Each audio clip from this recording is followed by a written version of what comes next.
Mistweaver Monk isn't just about healing your group, it's about keeping everyone alive while doing damage yourself. If you're new to Mistweaver or haven't touched it in a few years, you might feel overwhelmed. But don't worry, I'll clearly explain how your spells work, when to use them, and how to keep your friends alive as simply as I can. Playing a Mistweaver Monk efficiently means understanding 4 fundamental principles. Mastering these will make your healing feel a lot more intuitive. 1. Healing through damage. Mistweaver Monks don't just cast heals, they also deal damage that heals. This happens through a passive ability called Ancient Teachings. Every time you use damaging abilities like Tiger Palm, Blackout Kick, Rising Sun Kick, or Crackling Jade Lightning, part of that damage is converted into healing for nearby injured allies. The idea here is to balance your damage output with direct healing, ensuring that even when you're attacking, your team is getting a little bit of extra help. 2. Renewing Mist. Your primary healing over time ability is Renewing Mist. This spell heals your target over a short duration, and if it fully heals them, it automatically jumps to another injured ally, ensuring continuous healing throughout your group. Renewing Mist is the most important spell in any Mistweaver build. Always cast it on injured allies and never let it hit its maximum charges. Refresh it as soon as you can.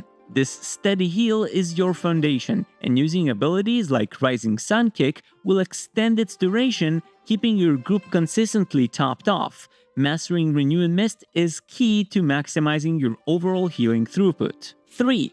Cooldown management. Mistweaver has several impactful cooldowns that can turn the tables if used correctly. These include Invoke Chi-Ji, the Jade Serpent. This cooldown reduces the mana cost of Enveloping Mist, letting you spam it, and with our Rapid Diffusion talent, you will generate multiple Renewing Mist buffs as well. Invoke Chi-Ji, the Red Crane.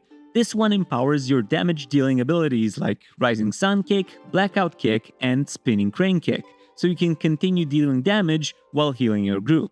Then you have Life Cocoon, an emergency shield that absorbs a lot of damage and also increases all healing over time received by 50%. And Revival or Restoral. This is basically the same spell, aside from one difference. Revival also dispels everyone in your group. There are some scenarios where you wouldn't want to dispel everyone to avoid a mechanic, so you choose one of them depending on the situation. And 4. Optimize buff duration and timings. Mistweaver Monks benefit from temporarily healing boosting buffs like Zen Pulse and Strength of the Black Ox. Unlike basic cooldowns or mana management, this principle focuses on knowing when to trigger, save, or stack these buffs so that their healing amplification isn't wasted on overhealing targets. By timing these buffs to coincide with major damage spikes, you maximize their effectiveness, ensuring that every powerful heal counts. Now we'll go over the basic rotation and priority, with the focus on Mythic Plus. Mistweaver Monk healing in Mythic Plus involves balancing damage spells, which passively heal, with key cooldowns to boost group healing. Follow these priorities. 1. Use throughput cooldowns. During heavy damage, activate major cooldowns, for example, Shaylan's Gift, Invoke Chi-Ji, and Revival. These cooldowns significantly boost your overall healing output during burst windows. 2. Cast Jadefire Stomp. Use Jadefire Stomp whenever it's available and stand in its ground effect. This does 3 things.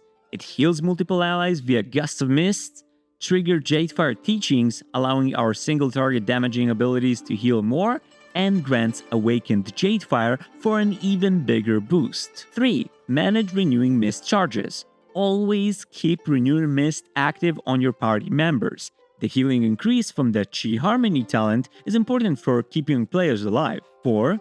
Cast Rising Sun Kick on cooldown. Use Rising Sun Kick as often as possible. Not only does it deal damage, but also it extends your Renewing Mist and Enveloping Mist buffs on allies. 5. Use Thunder Focus Tea frequently. Thunder Focus Tea is a highly versatile ability that can boost many different spells. For beginners, it's best to use it on Rising Sun Kick.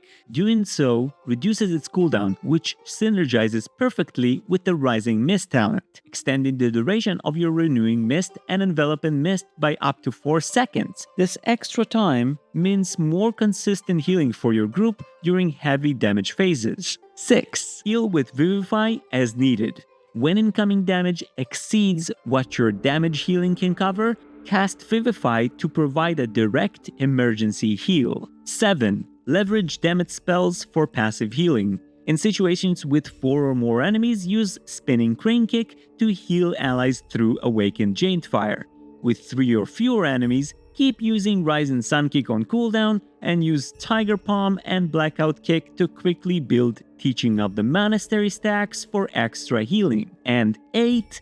Reset Jade Fire Stomp when moving. If you need to reposition quickly, cast Chi Burst through your party members and remaining enemies to increase the chance to reset Jade Fire Stomp's cooldown so you can reapply its effect when you're in a new position. Now that we know the priority list, I want to talk about how to manage your mana. Effective mana management is crucial for a Mistweaver. Here's how to do it. Your primary tool for mana recovery is Mana Tea. Every time you cast a spell and spend mana, you gain stacks of Mana Tea. Once you have a few stacks, you can channel Mana Tea to rapidly restore your mana. After the channel, each stack consumes grants you a temporary buff that significantly reduces the mana cost of your spells, allowing you to cast more healing spells for less cost. Try to frequently channel Mana Tea when your group is relatively healthy. This way you restore your mana and get the cost reduction buff, preparing you to cast big heals when heavy damage comes. I want to mention the talent Energizing Brew. This talent makes each Mana Tea stack restore more mana and channels faster.